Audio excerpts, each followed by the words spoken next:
The conference hall floated in the darkness of space, a massive ring of metal and glass that orbited no planet. Inside, representatives from 47 different species sat in their specialized chairs, breathing their preferred atmospheres through personal shields. Some had scales, others had fur, and a few were nothing more than clouds of gas held together by magnetic fields. They all shared one thing in common: fear. Ambassador David Chen stood at the human podium, his dark suit looking plain compared to the exotic clothing and natural displays around him. He was a short man with gray hair and tired eyes, but his voice carried clearly through the translation devices.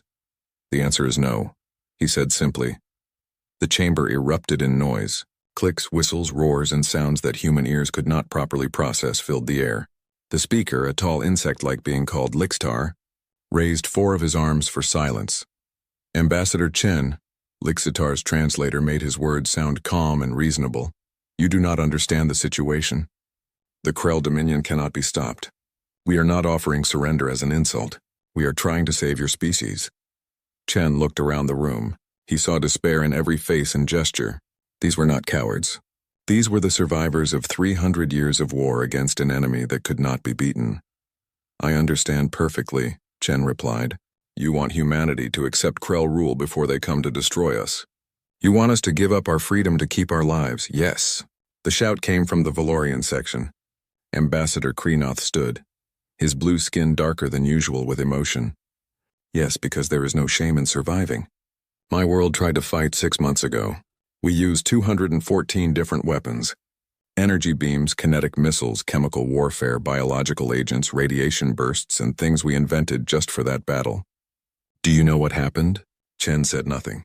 Everyone in the room knew what happened to Valoria. The Krell shields adapted to everything. Kreenoth continued, his voice breaking. "Every single weapon we fired, their shields learned to stop it within seconds. By the end, we were throwing rocks at them, and even those bounced off. They took their time destroying our cities. They made us watch. 3 billion of my people died because we thought we could fight." The silence that followed was heavy. Chen looked down at his datapad, then back up at the assembly. "How many species have fought the Krell?" he asked. Lixitar answered. 62 species have engaged in military action against the Krell Dominion over the past 3 centuries. "And how many have won even a single battle?" "None." "How many have damaged a Krell ship beyond repair?" Lixtar's mandibles clicked together slowly. "None." "How many have even scratched their paint?" "Ambassador Chen, this is not helpful. The facts are clear. The Krell possess adaptive shield technology that is beyond our understanding. It learns and evolves faster than we can think. Every weapon we create, every tactic we try becomes useless the moment they experience it. They are not just advanced, they are insurmountable." Chen nodded slowly. He touched his data pad and a hologram appeared above the center of the chamber.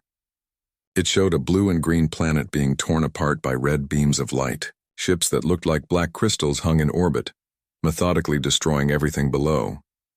"This is Valoria," Chen said. "I watched this recording 5 times. I studied every second of it. I wanted to understand what we are facing. Then you understand why we must surrender." Lixtar said gently. "No, I understand why you think that way. But I also noticed something else." Chen zoomed in on one of the Krell ships. "Every weapon you used was sophisticated, advanced, built on millions of years of accumulated galactic science. Energy weapons that can crack moons, missiles that can chase targets through hyperspace, biological weapons that can rewrite DNA. You threw everything at them. And it failed," Kreenoth said bitterly. "Because you were trying to beat them at their own game," Chen replied. "You were using advanced technology against advanced technology. You were playing by their rules." A Matharian delegate, a being that looked like a floating jellyfish, spoke through bubbles that the translator converted to words. "What other rules exist?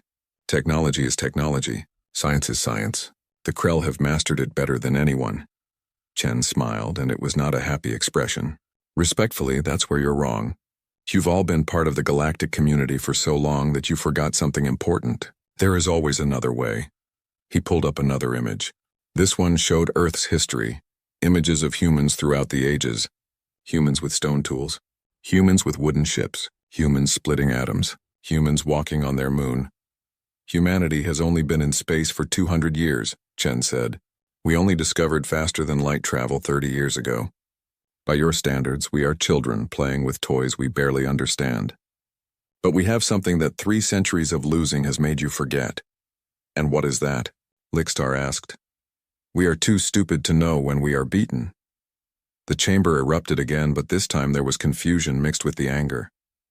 Chen raised his hand. I do not mean that as an insult to my own species.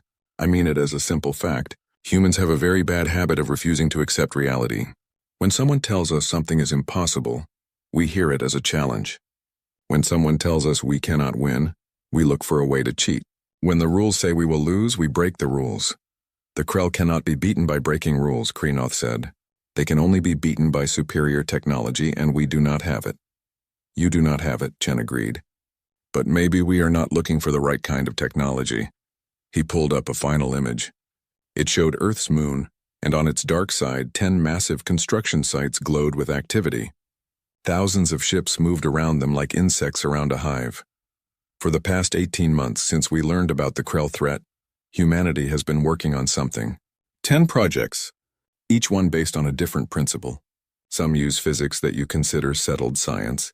Some use theories that your scientists abandoned as useless centuries ago.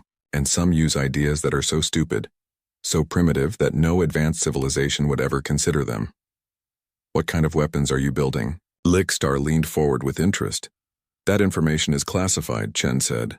But I can tell you this. We are not trying to beat the Krell at their own game. We are changing the game entirely. A Centaurian delegate, a being with 4 eyes and crystalline skin, stood up. Ambassador Chen, I understand that your species is young and optimistic, but optimism will not stop Krell warships. Even if you build unusual weapons, their shields will adapt. They always adapt. Maybe, Chen said. Or maybe their shields can only adapt to things they understand. Maybe if we hit them with something completely outside their experience, something that does not follow the rules they expect, we can hurt them. And if you fail? Kreenoth asked quietly. If your weapons do not work? The Krell will destroy Earth just like they destroyed Valoria. Your species will end. Then we will end standing up, Chen said firmly. We will end fighting. We will end trying everything we can think of, no matter how crazy it seems, because that is what humans do. We do not surrender. We do not give up. And we definitely do not go quietly. He looked around the chamber, meeting as many eyes as he could. I'm not asking you to fight with us. I am not asking you to risk your people for a plan that might fail. All I am asking is that you give us time.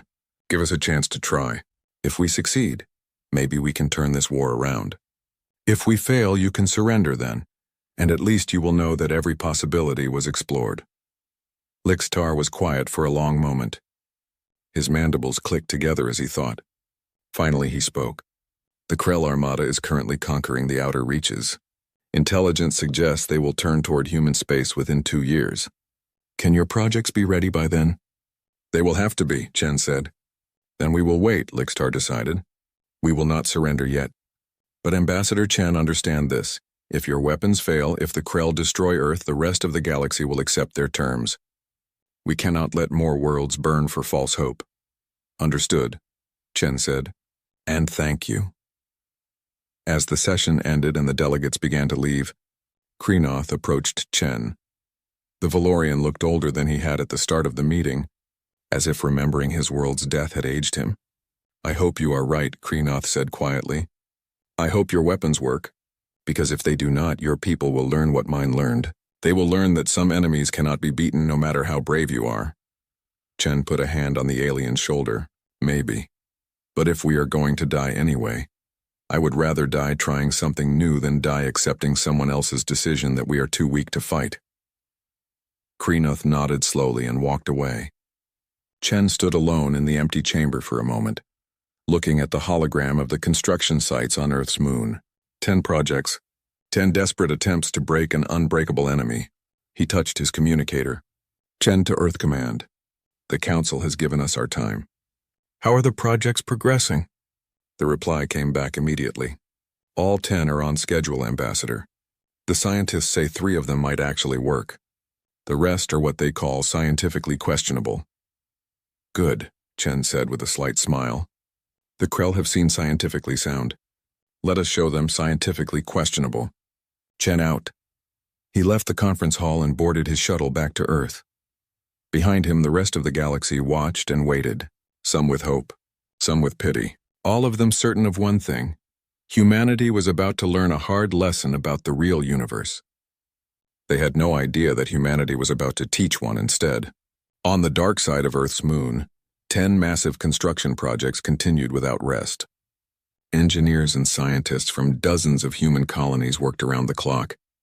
Some of the projects made sense to them. Others seemed insane. But they all had one thing in common. None of them followed the established rules of galactic warfare. The Krell shields could adapt to anything they had seen before. They could learn from experience and evolve their defenses. They were, by every measure, perfect protection against known weapons. But humans were very good at making unknown weapons. In her lab on Luna Station 7, Dr. Sarah Okonkwo looked at the data from Project 3 and shook her head. According to every law of physics that the galaxy accepted, what she was building should not work. The energy requirements were too high. The structural stress would tear the weapon apart.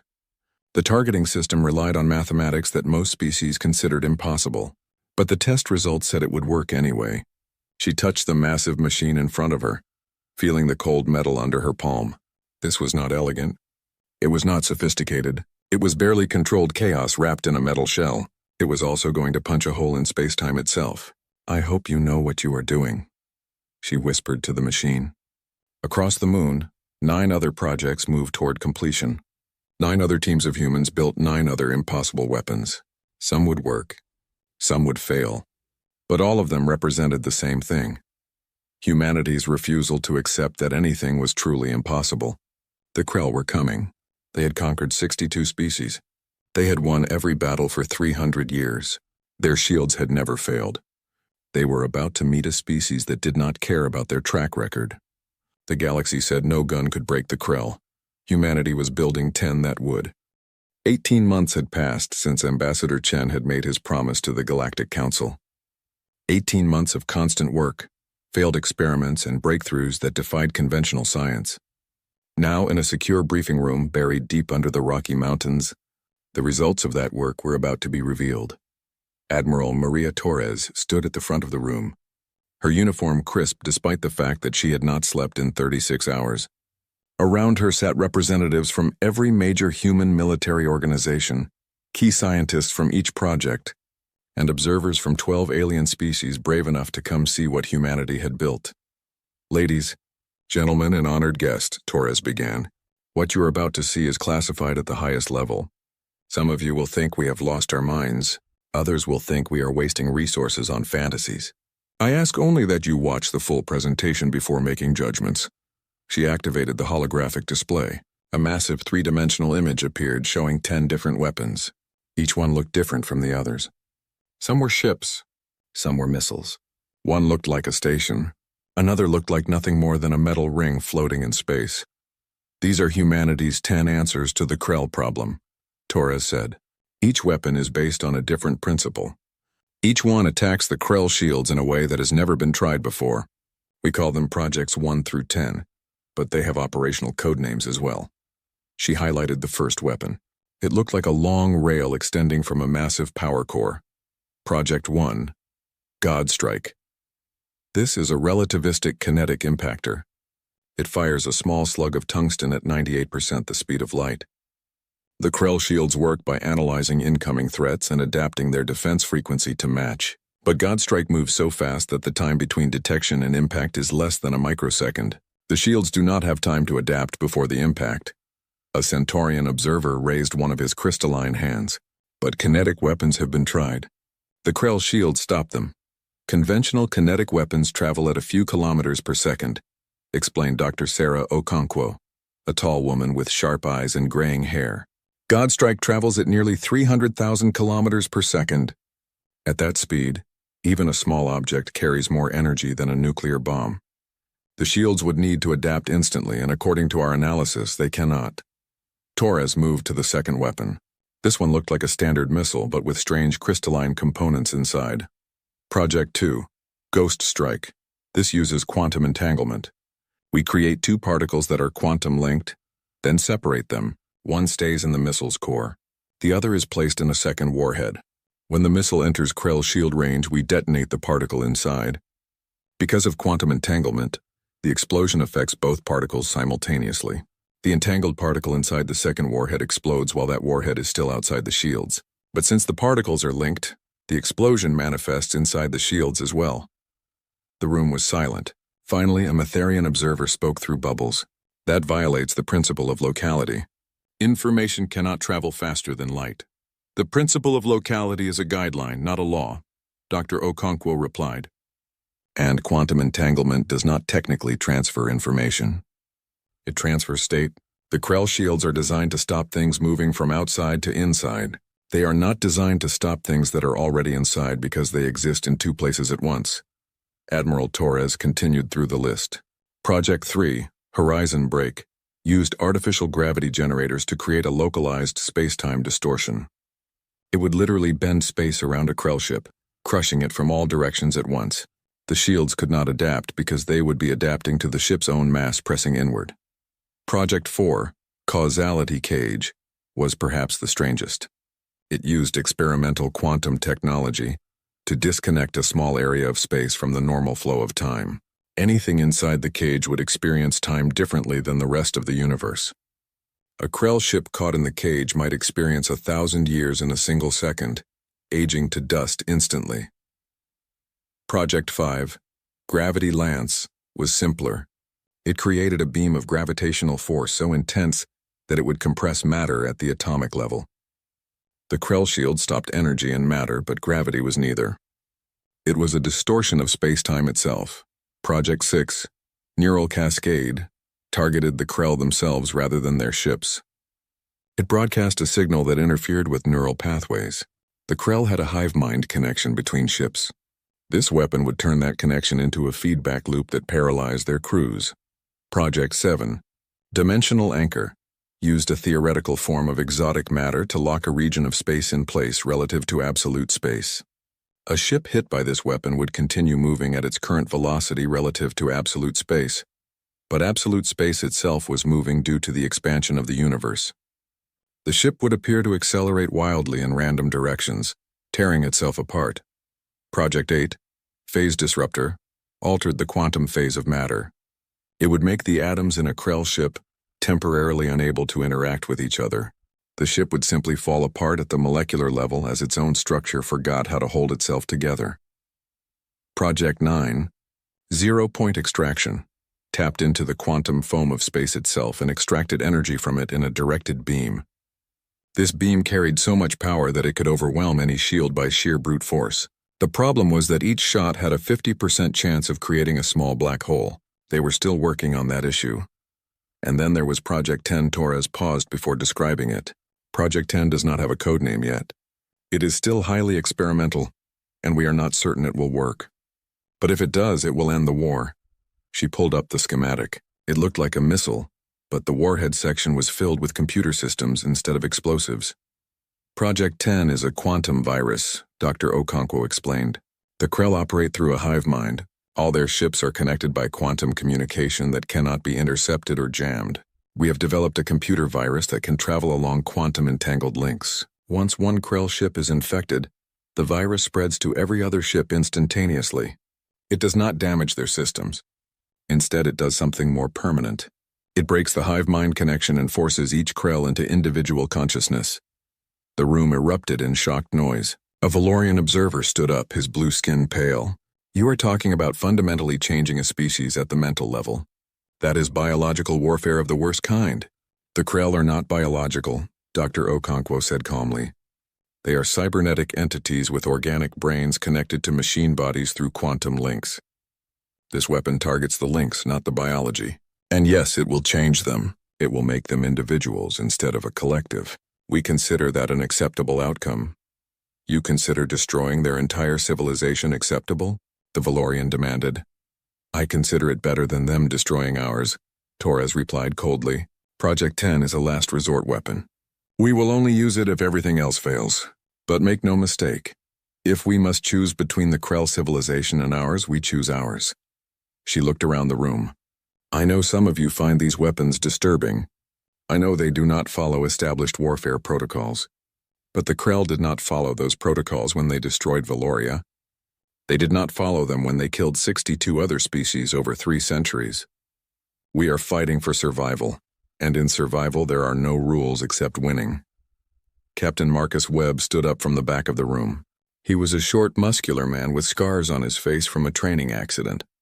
He was also the best pilot in the human fleet. I have tested 3 of these weapons in simulation, Webb said. Godstrike, Ghost Strike, and Causality Cage. I can tell you that they work. They are dangerous, unpredictable, and absolutely nothing like conventional weapons. But they work. The question is not whether we can hurt the Krell. The question is whether we can hurt them badly enough to make them stop. We do not need to destroy them completely, Torres said. We just need to hurt them enough that they decide we are not worth the effort. If we can make them bleed, make them fear, make them understand that conquering humanity will cost them more than they are willing to pay, then we win. She displayed a star chart. According to our intelligence, the Krell Armada is currently 2 years away from human space. They are finishing their conquest of the outer reaches, systematically destroying any resistance they find. Once they are done, they will turn their full attention to us. 2 years is not enough time to mass-produce these weapons, a human general objected. Most of them are still prototypes. We have maybe 10 to 15 copies of each weapon, not enough to equip a full fleet. Then we will use them strategically, Torres said. We will not try to fight the Krell in a traditional battle. We will use hit-and-run tactics, ambushes, surgical strikes. We will test our weapons against their scouts and outlying ships. We will learn what works and what does not. And if we are lucky, we will learn how to mass-produce the successful designs before the main armada arrives. Dr. Okonkwo added, we are also willing to share these technologies with other species. The Galactic Council has expressed interest in several of our projects. If we can get other species building these weapons, we multiply our firepower. You would share this technology? The Centaurian observer asked in surprise. Even though it gives you a strategic advantage? A strategic advantage is useless if we lose the war, Torres replied. We would rather share the technology and win together than keep it secret and lose alone. The briefing continued for another 3 hours. Each project team presented their data, explained their theories, and answered questions. Some of the explanations made sense. Others sounded like pure insanity. But every team could demonstrate that their weapon worked at least in controlled tests. As the meeting ended and people filed out, several alien observers approached Torres. Admiral, a question, the Metherian said through bubbles. Why 10 different weapons? Why not focus all your resources on the most promising design? Torres smiled slightly. Because we do not know which one will work in actual combat. The Krell shields are adaptive. They might find a way to counter Godstrike but not Ghost Strike. They might stop Gravity Lance but not Phase Disruptor. By building 10 different weapons based on 10 different principles, we make sure that they cannot adapt to all of them at once. Even if 9 of our weapons fail, the 10th might succeed. That is inefficient, the Centaurian said. It spreads your resources too thin. It is also human, Torres replied. We have a saying, do not put all your eggs in one basket. We would rather have 10 possible solutions than one perfect solution that might not work. As the alien observers left, Webb approached Torres. Do you really think this will work, Admiral? Torres was quiet for a moment. I think it has to work, Captain. Because the alternative is extinction, and I am not ready to let humanity end without a fight. Neither am I, Webb agreed. He looked at the hologram still floating above the table, showing all 10 weapons. These are crazy, insane. Half of them violate physics as we understand it.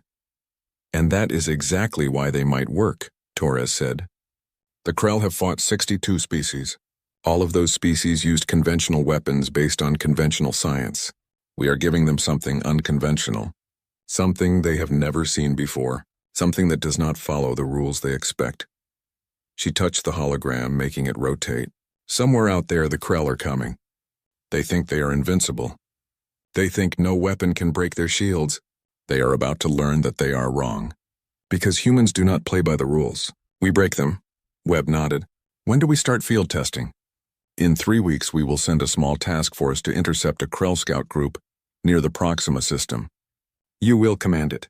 Take Godstrike and Ghost Strike. See if they work against real Krell shields in real combat conditions. And if they do not work, Torres met his eyes. Then we try projects 3 through 9. And if those do not work, we use Project 10. We keep trying until something works, or until we run out of options. But we do not surrender. We do not give up. Is that clear? Crystal clear, Admiral. As Webb left the briefing room, Torres stood alone, looking at the hologram of humanity's 10 weapons. 10 desperate attempts to break an unbreakable enemy, 10 gambles against impossible odds.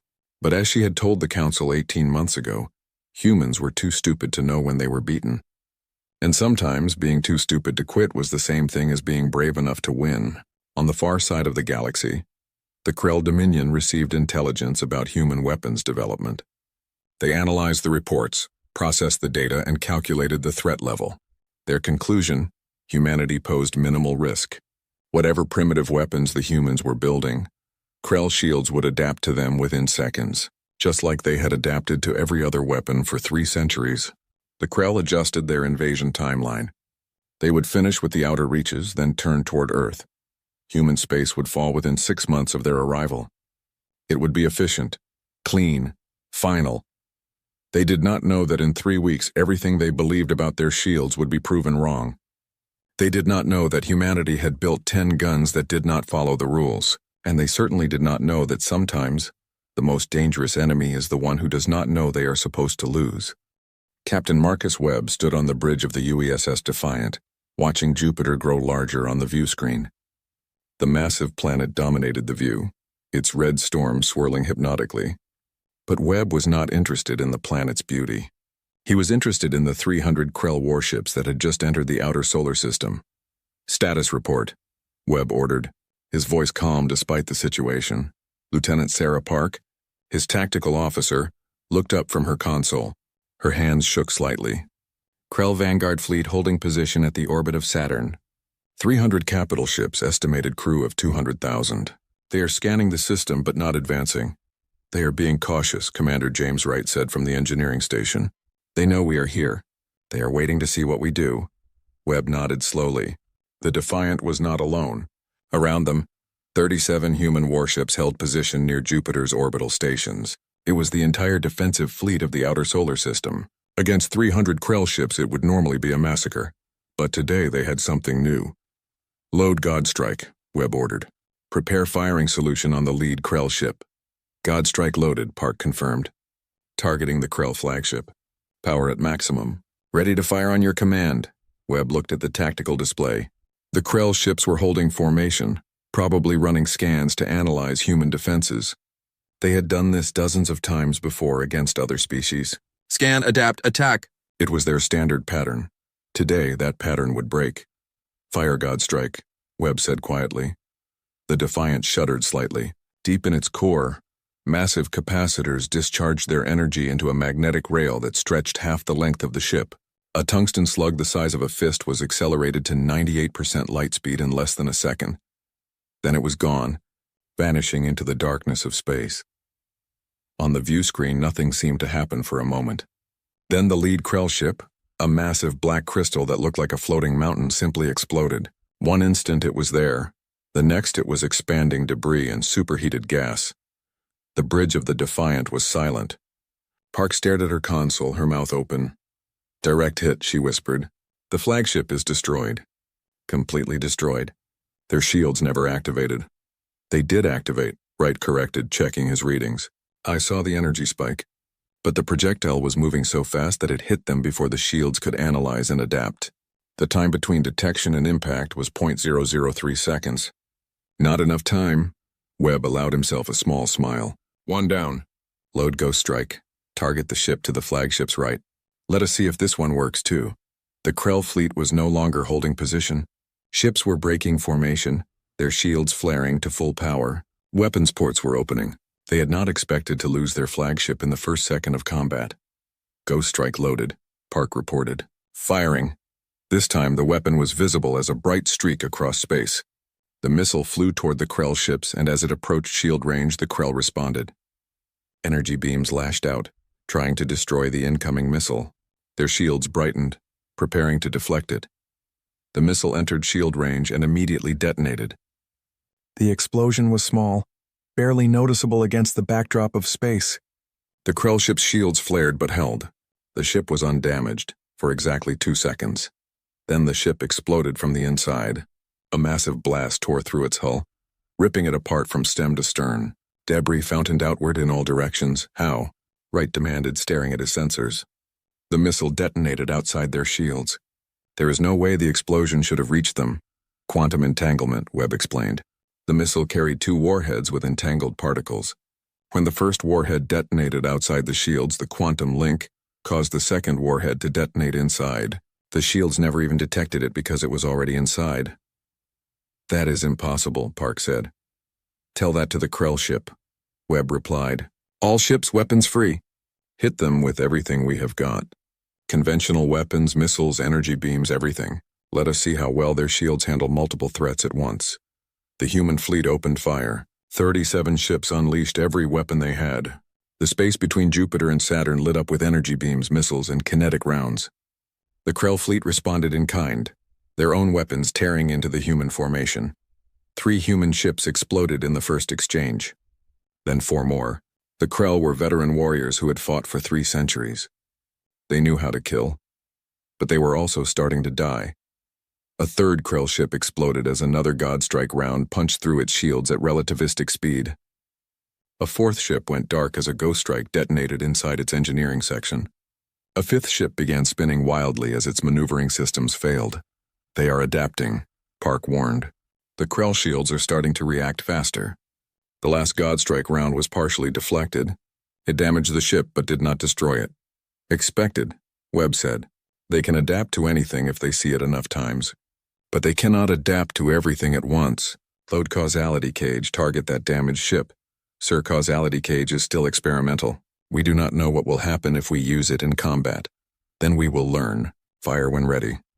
The causality cage launched from one of the escort ships, a frigate named Vengeance. The weapon looked like a large metal sphere covered in crystalline projectors. It flew toward the damaged Krell ship, not trying to dodge or weave. It simply moved in a straight line. Krell weapons fired at it. Energy beams struck its surface. Kinetic rounds slammed into it. But the sphere kept coming, its shields absorbing the damage. When it reached the Krell ship, the sphere stopped. Then it activated. Space itself seemed to shimmer around the Krell vessel. For a moment, nothing happened. Then the ship began to age. Metal corroded in seconds. Hull plating flaked away. Internal systems failed as their components degraded. The ship was experiencing years of time in just seconds, aging to scrap while the rest of the universe watched. In 15 seconds, the Krell warship became a cloud of rust and debris. Holy hell, Wright breathed. We just aged them to death. They were disconnected from normal time flow, Webb explained.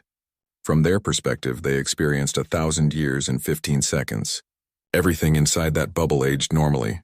Everything outside stayed in normal time. Result, a very old, very dead ship. The Krell fleet was now in full panic. Ships were breaking formation, trying to retreat to a safe distance. But the human fleet was not letting them go easily. More Godstrike rounds fired. More Ghost Strikes detonated. A second causality cage activated, turning another Krell ship into ancient debris. Then the Krell changed tactics. Instead of fighting, they began using the human orbital stations as cover. Krell ships positioned themselves behind civilian habitats, forcing the humans to either stop shooting or risk killing their own people. Cowards, Park spat. They are hiding behind civilians. Webb's jaw tightened. This was the Krell's backup plan. If they could not win cleanly, they would force their enemies to choose between surrender and mass casualties.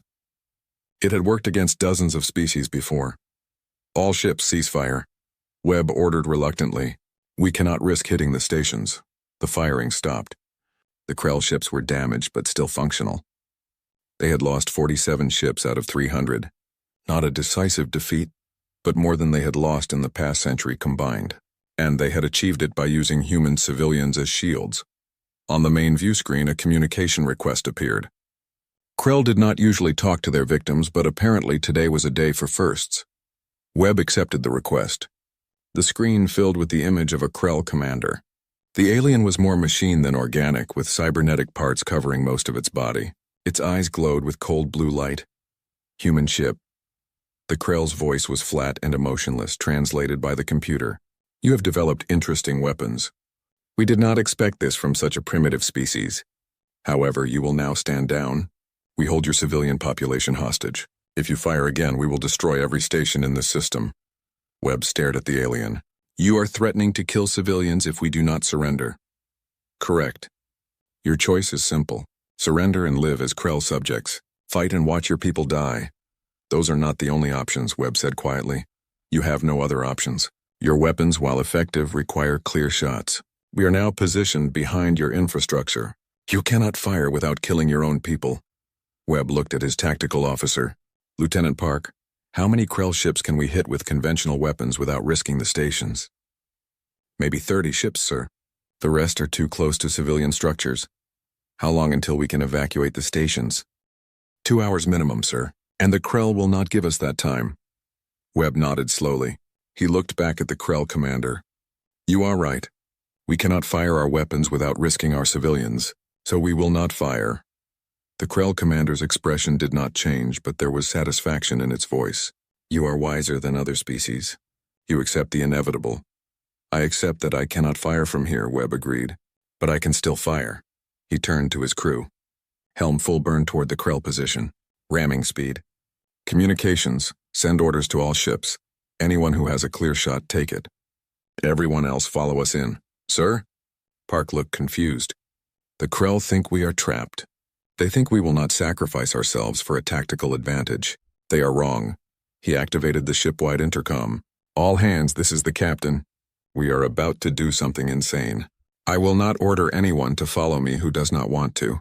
But we have one shot to break this stalemate, and I am taking it. Anyone who wants to evacuate to the escape pods has 30 seconds.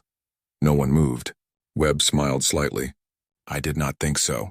Helm, engage. The Defiant surged forward, accelerating hard toward the Krell ships hiding behind the orbital stations. The Krell commander's expression finally changed, showing surprise. What are you doing? You will die. Maybe, Webb said.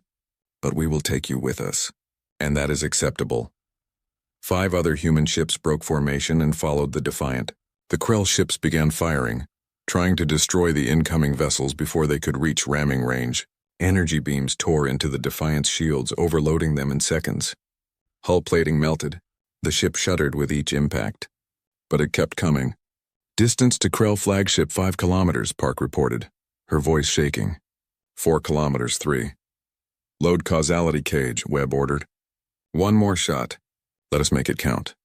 Sir, if we fire that weapon at this range, we will be caught in the effect. I know, fire it anyway. The last causality cage launched from the dying Defiant. It flew the short distance to the Krell flagship and activated. Space shimmered. Time fractured. The Krell flagship aged instantly, turning to scrap in seconds. But the effect also caught the Defiant in its edge. The front third of the ship experienced accelerated time, aging and failing. Systems shut down. Hull plating crumbled. But it was enough. The flagship was dead. And with it, the coordination of the Krell fleet broke down. Ships began making individual decisions instead of following a unified strategy. Some tried to fight. Others tried to flee. The unified threat became chaos. The remaining human ships exploited the confusion. Godstrike rounds fired into the disorganized Krell formation. Ghost strikes detonated among clusters of enemy ships. Within minutes, the Krell vanguard was in full retreat. On the bridge of the dying Defiant, Webb watched them go. The ship was crippled, its front section completely destroyed, but it was still holding together. Barely. Status? He asked weakly. Smoke filled the bridge. Half the consoles were dead. Krell fleet is retreating, Park reported, blood running down her face from a cut on her forehead. They are falling back to Saturn. We won, sir. We actually won. Webb slumped in his chair. Around Jupiter, the human fleet was in ruins. Of 37 ships, only 14 were still combat capable. But the Krell had lost over 100 ships. For the first time in 300 years, the Krell Dominion had been hurt. Later, after the battle, after the rescue operations and the damage assessments, Webb sat in a medical bay getting treated for burns and broken ribs. Admiral Torres appeared on his communication screen. Good work, Captain, she said.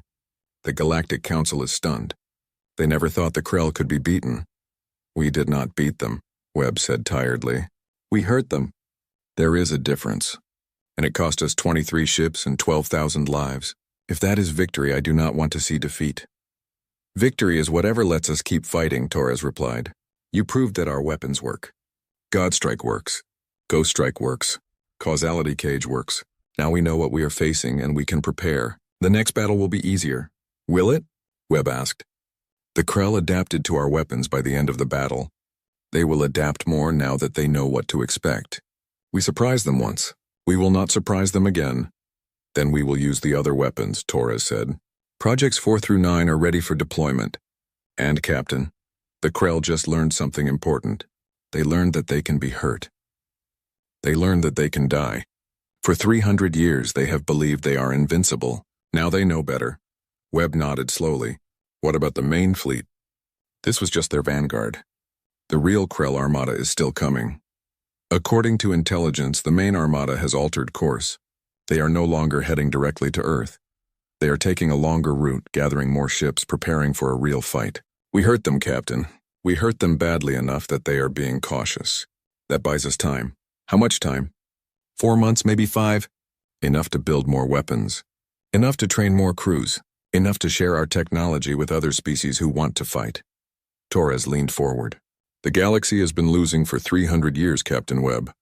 They forgot what winning looks like. You just reminded them. Ships from 6 different species have contacted us asking how to build God Strike launchers. The Valorians want Ghost Strike technology. Even the Centaurians, who have been neutral this whole war, are asking if they can help. All because we won one battle? No. Because you proved that the Krell can be beaten. Hope is a powerful weapon, Captain. Sometimes it is the most powerful weapon of all. Webb looked out the window of the medical bay. In the distance, repair crews were working on damaged ships. Beyond them, Jupiter continued its eternal rotation, uncaring about the battle that had been fought in its shadow. Admiral, when can we launch the next attack? When you are healed and when we have more weapons ready.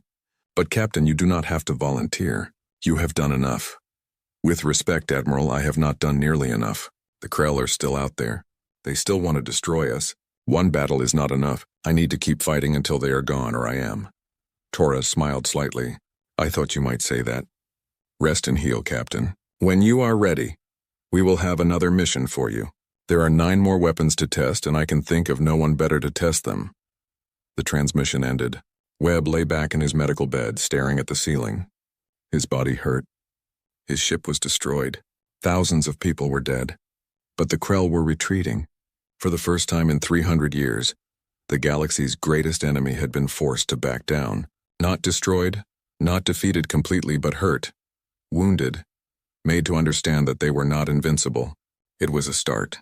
Outside, in the cold darkness of space, the wreckage of Krell ships drifted slowly. Each piece of debris was evidence of a simple truth that the galaxy had forgotten. No shield is perfect.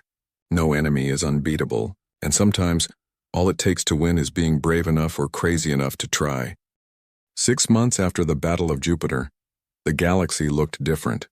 Not physically, but in the way that mattered most. Hope had returned. Dr. Sarah Okonkwo stood in a massive assembly hall on the Centaurian homeworld, watching as representatives from 23 different species examined human weapons technology. The hall was designed for beings of many different types. Atmospheric zones separated different areas, allowing methane breathers, oxygen breathers, and even vacuum-adapted species to all attend the same conference. A Valorian engineer was examining a God Strike launcher with obvious interest.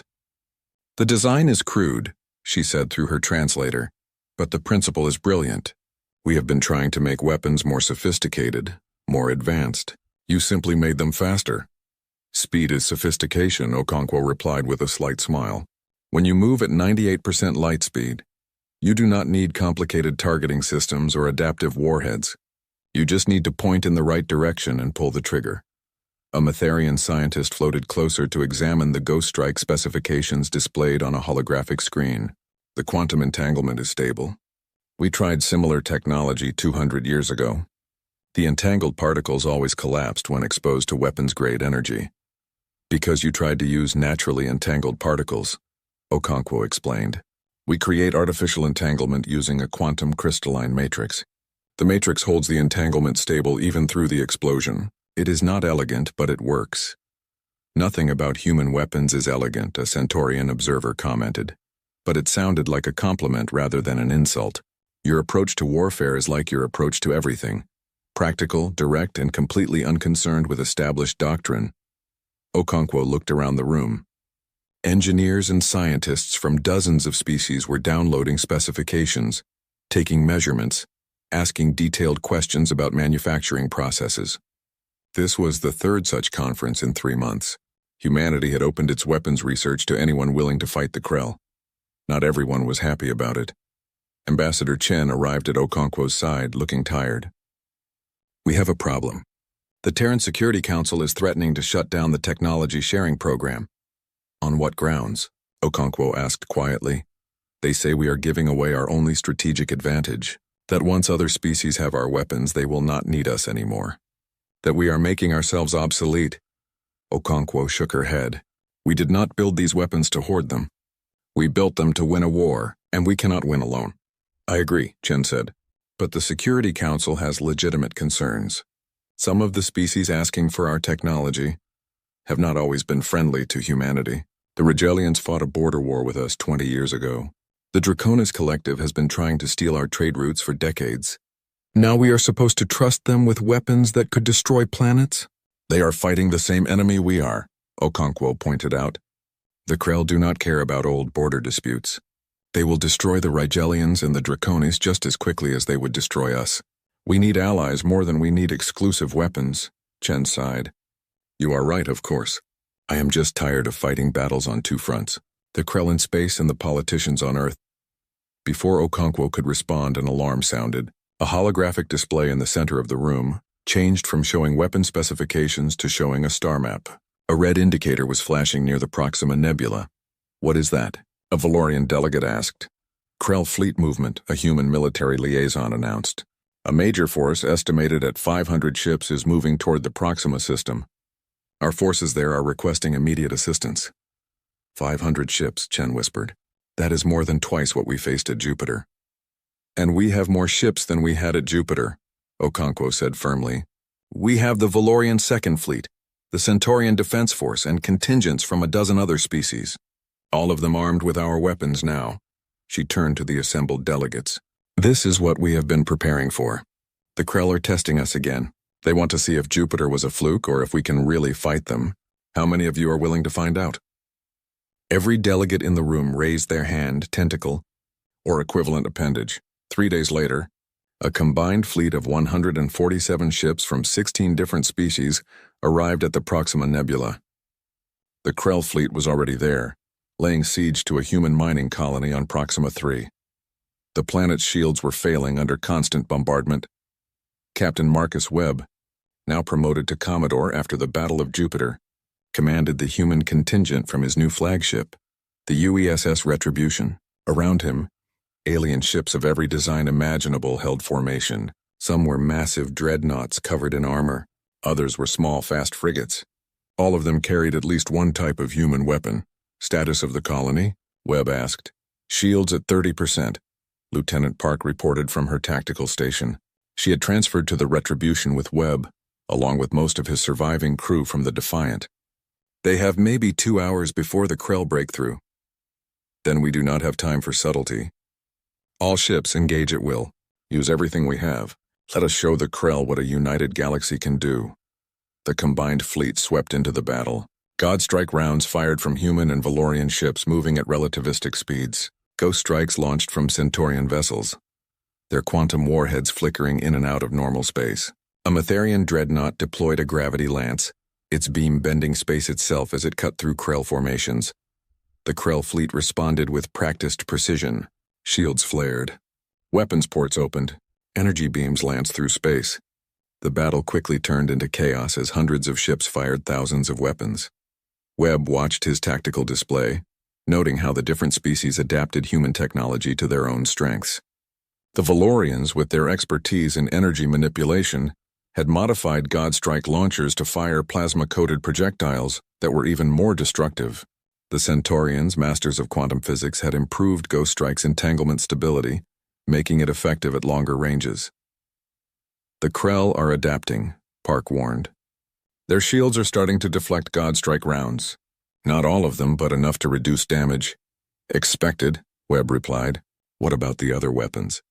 "Gravity Lance is still effective. Ghost Strike is working about 60% of the time. The Krell cannot adapt to both simultaneously. A Rigelian destroyer exploded on the view screen, torn apart by Krell fire. 2 more ships, one Draconis and one human, followed seconds later. The Krell were taking losses, but they were inflicting them too. "We are trading ships almost evenly," Commander Wright reported from engineering. "At this rate, we will win the battle but lose half our fleet." "Unacceptable," Webb said. "We need to use the new weapons." "Deploy phase disruptor." A Centaurian cruiser acknowledged the order and fired its phase disruptor. The beam was invisible to the naked eye, but its effects were immediately obvious. The Krell ship it struck began to shimmer. Then slowly it started to fall apart, not exploding, not burning, just coming undone as its molecular bonds forgot how to hold together. Within 30 seconds, the ship was a cloud of individual atoms drifting harmlessly in space. "By the stars," a Valorian captain breathed over the communication channel. "That is horrifying." "That is war," Webb replied. "All ships with phase disruptors fire at will." 3 more Centaurian ships and 2 Valorian ships fired their phase disruptors. 5 more Krell ships dissolved into atomic clouds. The Krell fleet began to pull back, trying to avoid the new weapon. But Webb was not done. "Deploy dimensional anchor." A human frigate launched the experimental weapon. It looked like a small satellite, barely 10 meters across. It flew into the middle of the Krell formation and activated. Suddenly, a dozen Krell ships began moving in impossible directions. One ship accelerated straight up relative to the galactic plane, its engines screaming as they fought against forces that should not exist. Another ship spun wildly, its hull tearing apart from the stress. A third ship seemed to fold in on itself, crushed by its own momentum in a direction that physics said did not exist. "The dimensional anchor locks space in place relative to absolute space," Webb explained over the fleet channel. "But space itself is moving due to the expansion of the universe. The ships are trying to maintain their position in normal space while being locked in absolute space. The result is catastrophic structural failure." "This is madness," a Draconis commander said. "These weapons break every rule of engagement." "The Krell broke those rules first when they started destroying planets," Webb replied coldly. "We are just returning the favor. Continue the attack." The battle raged for another 2 hours. The Krell fought with the desperation of beings who realized they were no longer invincible. They adapted tactics constantly, trying to find ways to counter the flood of new weapons. But every time they adapted to one weapon, another would hit them from a different angle. A God Strike round would force them to strengthen their shields. Then a Ghost Strike would detonate inside those shields, bypassing them entirely. While they were recovering, a gravity lance would crush their ship's structure. If they tried to spread their formation to avoid area weapons, phase disruptors would pick them off one by one. If they clustered for mutual defense, dimensional anchors would trap whole groups. Finally, the Krell fleet broke. Not retreating in order, but scattering in panic. Individual ships fled in different directions, abandoning any pretense of formation or coordination. The combined fleet pursued, destroying fleeing ships until Webb ordered them to stop. "Let them go," he said. "Let them spread the word. Let every Krell in the galaxy know that they can be beaten." As the battle ended, damage reports came in. The combined fleet had lost 42 ships. 17 human vessels, 9 Valorian, 8 Centaurian, and 8 from various other species. Over 6,000 sentient beings dead, but the Krell had lost over 200 ships. And they had run away. In the days following the battle, something changed across the galaxy. More species joined the anti-Krell coalition. Weapons development accelerated as different civilizations combined their expertise with human innovation. The Aquarians, a species that lived in liquid environments, developed an underwater version of God Strike that could be fired from ocean worlds. The Silicates, beings made of living crystal, created a weapon that used resonance frequencies to shatter Krell hull plating. The tide was turning, but there was a cost. Dr. Okonkwo sat in her lab on Luna Station, reading reports from the field. The weapons were working better than expected. They were also causing more destruction than anticipated. Phase disruptors left clouds of radioactive particles that would contaminate space for centuries. Dimensional anchors sometimes created small gravitational anomalies that persisted after the battle ended. Causality cages had unpredictable effects on local space-time. "We are poisoning the galaxy," she said quietly to Ambassador Chen, who had come to visit. Chen nodded slowly. "I know, but what choice do we have? If we do not use these weapons, the Krell will conquer us. If we do use them, we win but leave scars that will take centuries to heal. There has to be a better way. If you find one, tell me, Chen replied. But until then, we use what works. The galaxy has been losing this war for 300 years. We are finally winning. I will accept some collateral damage if it means we survive.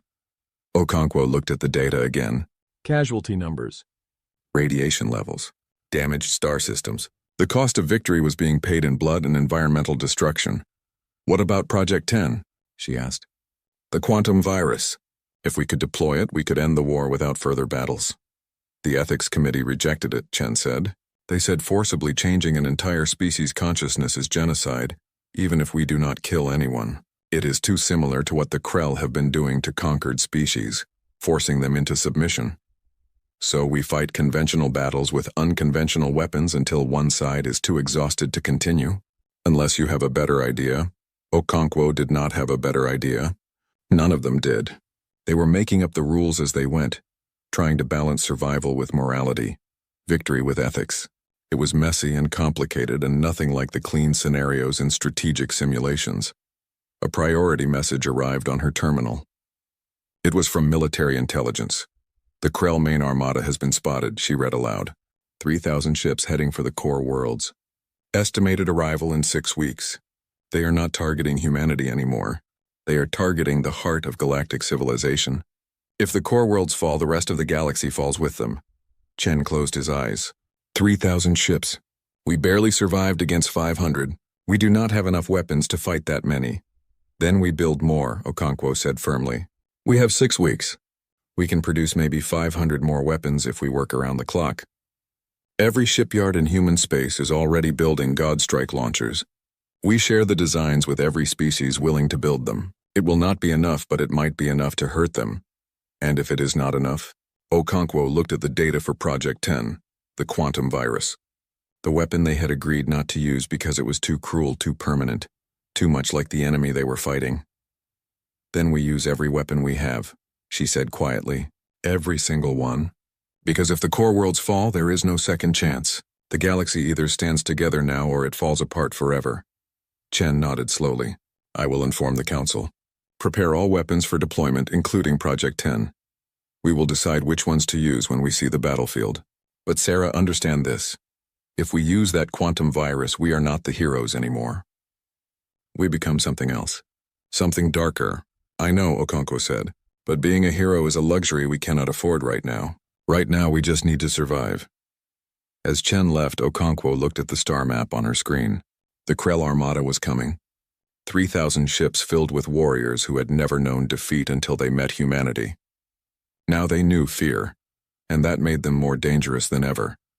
Somewhere in the darkness of space, the largest fleet in galactic history was moving toward the core worlds. It would be the final battle, the moment that decided whether the galaxy would survive or fall into darkness. And humanity, the youngest species in the galaxy, the species that everyone had dismissed as primitive and weak, would be leading the defense. Because they had done what no one else could do. They had built weapons that worked. 10 weapons that the galaxy said could not exist. 10 weapons that were about to face their greatest test. The core worlds hung in space like jewels, 5 planets orbiting a triple star system at the heart of galactic civilization. For 10,000 years, these worlds had been the center of art, science, and culture for hundreds of species. Libraries that held the knowledge of millennia. Museums that preserved the history of civilizations long dead. Universities where the brightest minds in the galaxy came to learn. Now, they were about to become a battlefield. Commodore Marcus Webb stood on the bridge of the Retribution, watching the largest fleet ever assembled in galactic history take formation around the core worlds. 347 ships from 29 different species. It was everything the galaxy could spare. Every ship that could reach the core worlds in time. Against 3,000 Krell warships. It would not be enough. Fleet status, Webb ordered. His voice calm despite the impossible odds. All ships report ready, Lieutenant Park replied. We have 87 ships equipped with Godstrike launchers, 52 with Ghost Strike missiles, 31 with gravity lances, 24 with phase disruptors, and 18 with causality cages.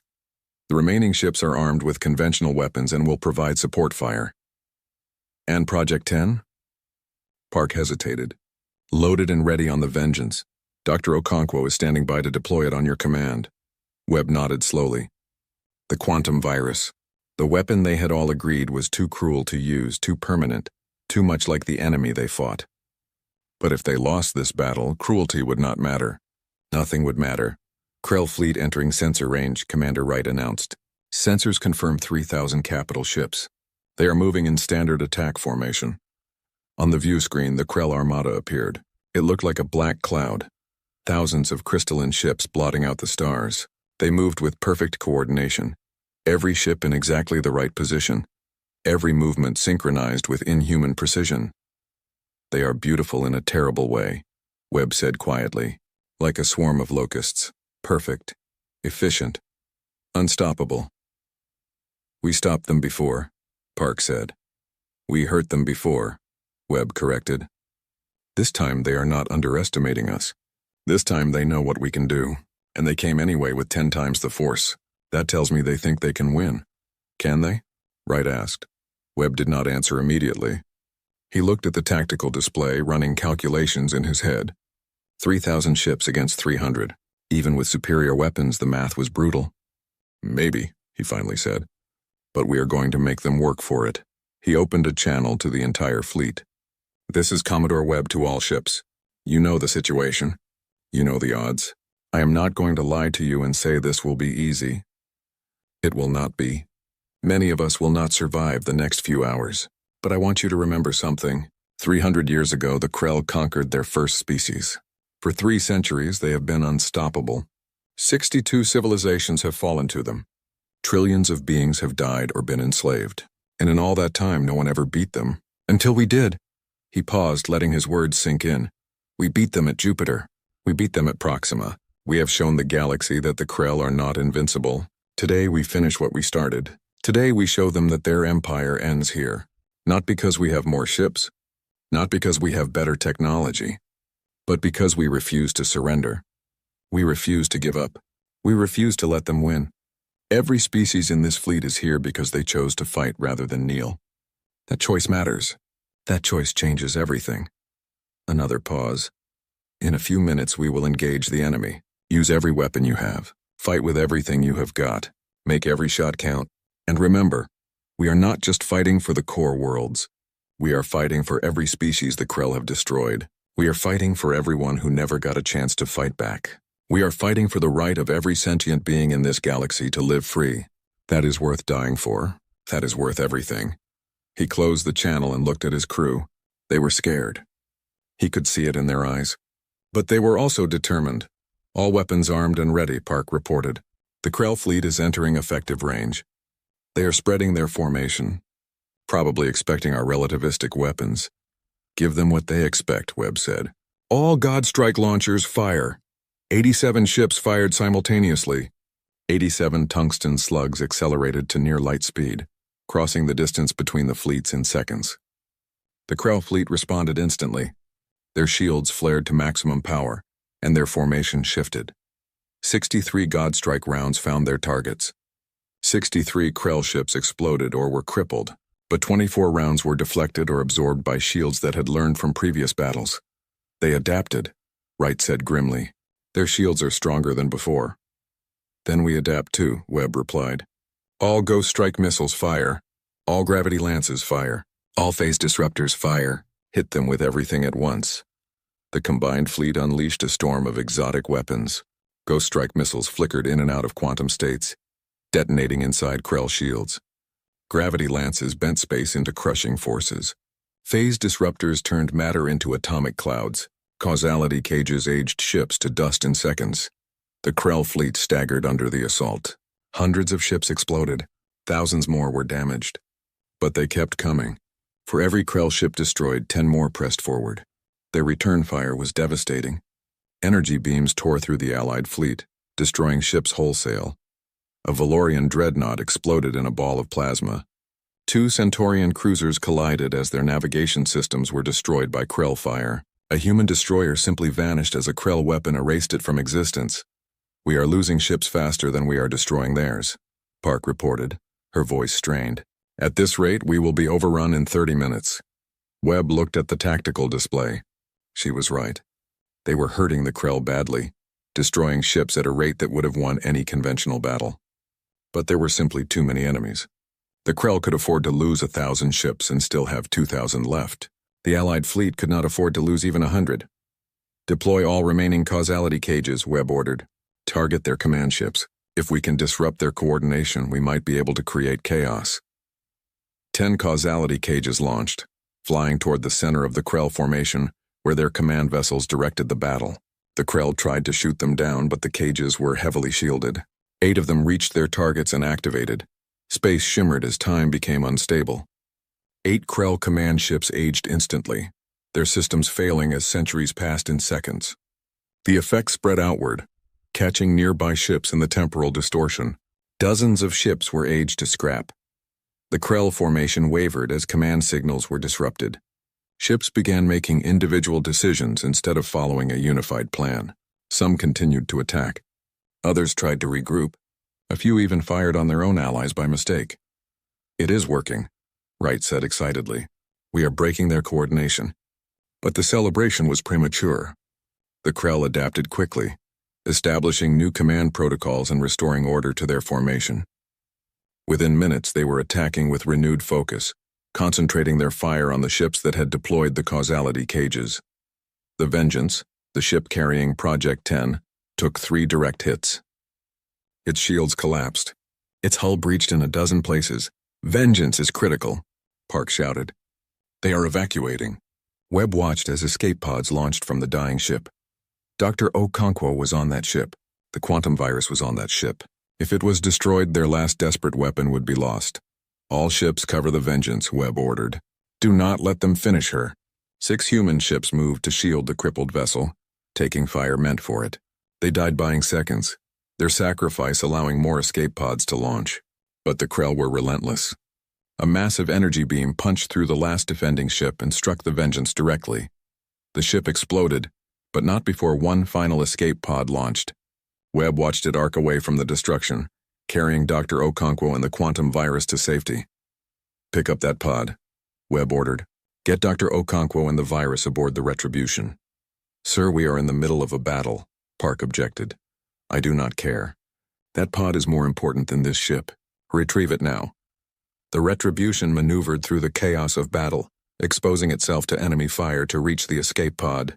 Krell weapons struck the ship's shields, draining them.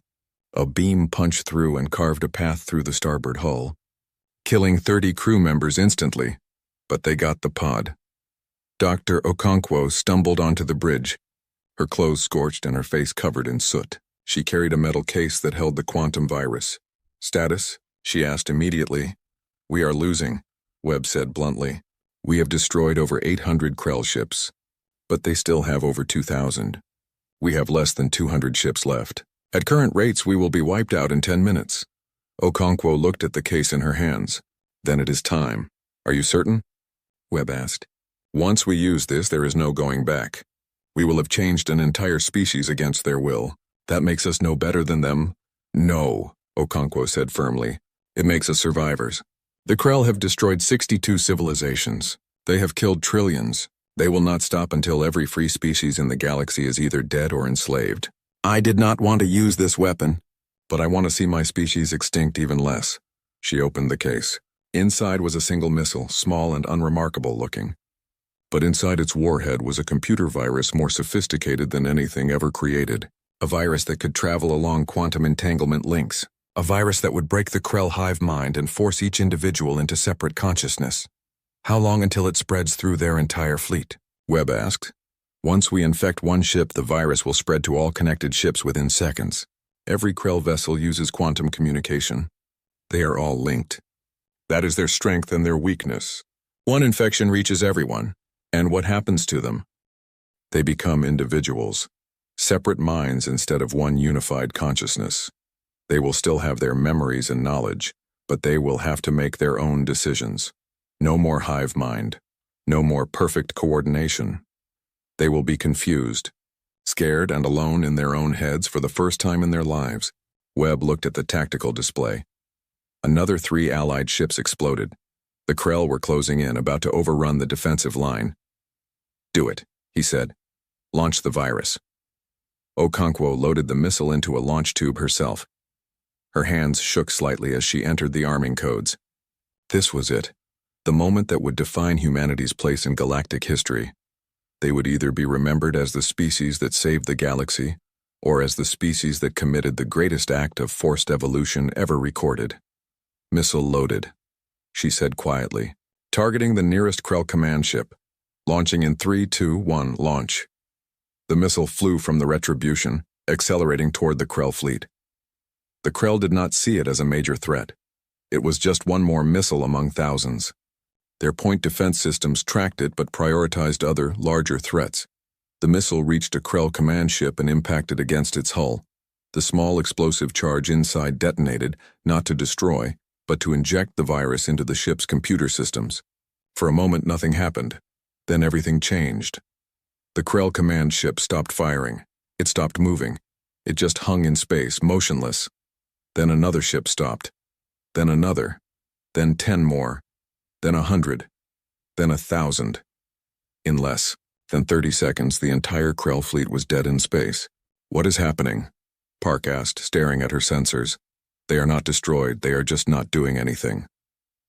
"The virus is spreading," Okonkwo explained, watching her own readouts. "Every ship is connected by quantum links. The virus is traveling along those links, infecting every computer system in the fleet simultaneously. But it is not attacking their ship systems. It is attacking their neural connections. It is breaking the hive mind." On the view screen, they could see escape pods beginning to launch from Krell ships. Dozens at first, then hundreds, then thousands. Individual Krell were abandoning their vessels, fleeing into space in panic. "They are experiencing individual consciousness for the first time," Okonkwo said softly. "Imagine spending your entire life as part of a collective mind, always connected to thousands of others, never alone. And then suddenly you are alone. Just you. Just your own thoughts. No guidance from the collective. No certainty. No purpose beyond what you decide for yourself. It must be terrifying." Webb watched the Krell fleet drift helplessly. Ships collided with each other as their navigation systems went unattended. Some ships fired randomly, their crews apparently trying to fight off something they could not see. Escape pods continued to launch by the thousands. "Cease fire," Webb ordered. "All ships, hold your fire." "Sir?" Park looked confused. "They are defenseless. We could destroy them easily." "We could," Webb agreed. "But we do not need to. The war is over." He opened a channel to the entire fleet. "All ships, cease fire immediately. The Krell are no longer a threat. I repeat, cease fire. The battle is over. We won." Slowly, the Allied fleet stopped shooting. Ships held their positions, weapons still charged, ready to resume if necessary. But the Krell did not attack. They just drifted, their crews struggling with the sudden burden of independent thought. "We should finish them," a Rigelian captain said over the fleet channel. "They destroyed my colony world. They killed my family. They deserve to die." "They probably do," Webb replied. "But we are not executioners. We fought to survive, not to commit genocide. The Krell Empire is broken. Their hive mind is destroyed. They are no longer a unified threat. What they become now is up to them." Ambassador Chen appeared on the communication screen. He was calling from one of the core worlds below. "Commodore, Webb, we are receiving thousands of distress calls from Krell escape pods. They are asking for help. They do not seem to understand what happened to them." "Because they do not," Okonkwo said. "They have never been individuals before. They do not know how to function alone. Right now, every Krell in that fleet is experiencing what we would call an existential crisis. They do not know who they are without the collective." "What should we do with them?" Chen asked. Webb thought for a long moment. "We help them. We bring them to safe locations. We explain what happened. We give them a chance to learn how to be individuals, and then we let them decide what kind of society they want to build." "You want to help them?" the Rigelian captain demanded. "After everything they did?" "I want to prove that we are better than them," Webb replied. The Krell conquered because they thought collective unity was the only way to survive. They thought individual consciousness made species weak. Let us prove them wrong. Let us show them that individuals working together by choice are stronger than collectives forced together by neural links. Over the next several hours, the Allied fleet worked to secure the battlefield. Krell escape pods were collected and brought to holding areas on the core worlds. Krell ships that were still functional were boarded and shut down. Engineers examined the virus's effects, confirming that it was permanent. The quantum links that had connected all Krell minds were broken beyond repair. Dr. Okonkwo stood in a holding area, watching through a window as Krell individuals sat in confusion. They looked lost. Some were trying to communicate with each other, but they did not seem to know how to have conversations. They had always known each other's thoughts instantly. Now they had to use words. A young Krell, its cybernetic body smaller than most, approached the window and looked at Okonkwo. Its glowing eyes showed something that had never been in a Krell's eyes before. Fear. Why? The Krell asked through a translator. Its voice was hesitant, uncertain. Why did you do this to us? Okonkwo met its gaze. Because you gave us no choice. You were destroying the galaxy. You had to be stopped. But you did not kill us. You changed us, made us, separate, alone. Yes. Why not just destroy us? It would have been easier. Okonkwo was quiet for a moment. Because we wanted to prove something. We wanted to prove that victory does not require annihilation. The Krell Empire destroyed every species it conquered. You thought that was strength. We think that is weakness. True strength is knowing when to stop fighting. True strength is helping your enemy become something better instead of destroying them completely. The young Krell looked at its hands, as if seeing them for the first time. I do not know who I am. I do not know what I am supposed to do. The collective always told us now there is nothing. Just silence in my head. Just me. That is called freedom, Okonkwo said gently. It is terrifying at first, but it is also the most precious thing in the universe. You get to decide who you are now. You get to choose your own path. No one can force you to be anything you do not want to be. What if I make the wrong choice? Then you make another choice. That is what individuals do. We make mistakes, we learn, we try again. It is messy and complicated and often painful, but it is ours. Your life belongs to you now, not to the collective. The young Krell was silent for a long time. Then it asked, what will happen to us now? That depends on you, Okonkwo replied. The Galactic Council is meeting to discuss it. Some species want you imprisoned for your crimes. Others want you scattered across the galaxy, where you cannot reorganize. But I am arguing for something different. I am arguing that you should be given a chance to build a new society. A society of individuals who choose to cooperate instead of being forced to. Why would you argue for that? We tried to destroy you. Because I believe in second chances, and because the universe has seen enough destruction. It is time for something new. Over the following weeks, the galaxy changed in ways no one had predicted. The Krell Empire collapsed as individual Krell struggled to adapt to consciousness. Some managed well, quickly learning how to make decisions and form relationships. Others struggled, overwhelmed by the freedom they had never asked for. The Galactic Council debated for days about what to do with the former Krell. Finally, they reached a compromise. The Krell would be given a single world, a planet where they could build a new society under supervision. They would be monitored for a generation to ensure they did not try to rebuild their empire, but they would be given a chance. Not all species agreed with this decision. The Valorians in particular wanted harsher punishment. But Ambassador Chen made a compelling argument. If we punish the Krell too harshly, we become the oppressors, he said to the council.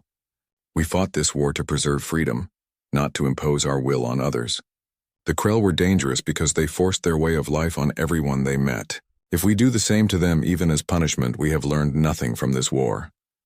The motion passed by a narrow margin. The Krell would have their chance. 6 months after the Battle of the Core Worlds, Commodore Webb stood on the observation deck of a space station orbiting the new Krell homeworld. Below, he could see the beginnings of a new society. The Krell were building settlements, farms, schools. They were learning to be individuals. It was slow and difficult, but they were trying. Dr. Okonkwo joined him at the window. The council approved my request. We are decommissioning all 10 weapons. They will be placed in a memorial museum on Earth. All of them? Webb asked. Even Godstrike? That one seems relatively harmless. All of them, Okonkwo confirmed. The council decided that weapons designed specifically to break an unbreakable enemy are too dangerous to keep active. They worked too well. They were too devastating. We proved we could build them. Now we need to prove we are wise enough not to use them. What if another enemy arises? Another threat like the Krell? Then we will deal with it when it happens. But hopefully we will remember the lessons of this war. We will remember that victory is not just about destroying your enemy. It is about making sure the reasons for war do not continue after the fighting stops. Webb nodded slowly. Below, a group of young Krell were playing some kind of game. It was chaotic and disorganized, not at all like the perfect coordination of the old hive mind. But they were laughing. Individual laughter, not a collective response. Do you think we did the right thing? Webb asked. Using the virus instead of just destroying them? Okonkwo considered the question carefully. I think we did the only thing we could do that would not make us monsters. Genocide is easy. It is clean. It is final. But it is also the path that leads to becoming the next Krell. We chose a harder path. We chose to change our enemy instead of destroying them. History will decide if that was wise. And the other weapons? The ones that tear holes in space-time and dissolve matter at the atomic level? Do you regret building those? I regret that we had to, Okonkwo replied. But I do not regret that we did. The galaxy said no gun could break the Krell. We proved them wrong. We built 10 guns that worked. We saved the galaxy. The cost was high and the weapons were terrible, but they did what needed to be done. Webb smiled slightly. The Memorial Museum is inscribed now. I saw the design. It says, built not because we loved war, but because we refused to lose. May they never be needed again. A good sentiment, Okonkwo agreed. Let us hope we can live up to it. They stood together in silence, watching the Krell below learn how to be free. The war was over. The weapons were being retired. The galaxy could begin to heal. In time, the Krell would become full members of the Galactic Council, contributing their unique perspectives as individuals rather than as a collective. They would never forget what they had been, but they would choose to become something different. And humanity, the young species that everyone had dismissed as primitive, would be remembered as the species that changed everything, not by having the best technology, not by being the strongest warriors, but by refusing to accept that any enemy was truly unbeatable. They had faced an impossible challenge and met it with impossible solutions. They had built weapons that defied logic and broke the rules of conventional warfare. And when victory came, they had shown mercy instead of revenge. The galaxy had said no gun could break the Krell. Humanity built 10 that worked. But more importantly, they proved that winning a war and building a lasting peace required different kinds of strength. One required weapons, the other required wisdom. And in the end, wisdom was the most powerful weapon of all.